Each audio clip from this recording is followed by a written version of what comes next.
এই যে অফিস থেকে বাসায় যাচ্ছি, চাকরি করতে করতে আর বাসায় বইয়ের প্যারা খাইতে খাইতে সেই লেভেলের বিরক্ত হয়ে গেছি।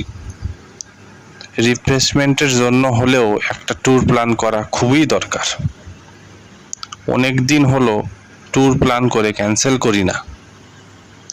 ট্যুর প্ল্যান করে যে একটা আনন্দ, যে একটা মজা, যে একটা আত্মতৃপ্তি, কি আর বলবো, এই এক বৈশাচিক আনন্দ, উফ, তা বলে বোঝানো যাবে না।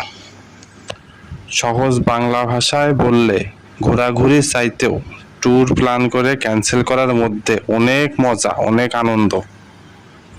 তাই আমি চিন্তা করতেছি একটা ট্যুর প্ল্যান করে ক্যান্সেল করে দিব। আপনারা কি বলেন?